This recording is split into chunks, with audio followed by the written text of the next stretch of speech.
Hello बच्चों, let's read the question. The question is, what is the ratio of maximum acceleration to the maximum velocity of a simple harmonic oscillator? ठीक है बच्चों, तो हमें इस question के अंदर क्या पूछा है कि जो मैक्सिमम एक्सेलरेशन होता है यानी ए मैक्स यानी मैक्सिमम एक्सेलरेशन और मैक्सिमम वेलोसिटी का जो रेशियो होगा सिंपल हार्मोनिक ऑसिलेटर के अंदर, सिंपल हार्मोनिक मोशन के अंदर, वो कितना होगा वो हमें फाइंड आउट करना है। ठीक है बच्चों, अब हम जानते हैं कि सिंपल हार्मोनिक मोशन जो मैक्सिमम एक्सेलरेशन होता है, ठीक है बच्चों, तो अगर मैक्सिमम एक्सेलरेशन के लिए अगर हम ले लें, क्योंकि एक्सेलरेशन क्या होता है कि एक वेक्टर क्वांटिटी होता है, तो अगर हम उसका मैग्नीट्यूड लें तो मैक्सिमम जो एक्सेलरेशन होगा वो हमारा क्या होगा, ए ओमेगा स्क्वायर। ठीक है बच्चों, ए ओमेगा स्क्वायर। यहाँ पे ए क्या है, ए है हमारा एम्पलीट्यूड, ओमेगा क्या है, ठीक है, तो ओमेगा हमारी क्या होगी, एंगुलर वेलोसिटी होगी, और मैक्सिमम एक्सेलरेशन आ गया। अगर हम वी मैक्स की बात करें, अगर उसका मैग्नीट्यूड लें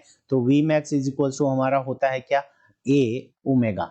ठीक है बच्चों, ए ओमेगा हमारा ये वैल्यू आ गई। ठीक है, इसको हम दे देते हैं इक्वेशन नंबर फर्स्ट, और ये हो गई हमारी इक्वेशन नंबर सेकंड। ठीक है बच्चों, और हम क्या करेंगे कि इक्वेशन फर्स्ट के अंदर इक्वेशन सेकंड का क्या कर देंगे, डिवाइड लगा देंगे, क्योंकि हमें रेशियो चाहिए, रेशियो के लिए हम डिवाइड लगा देंगे।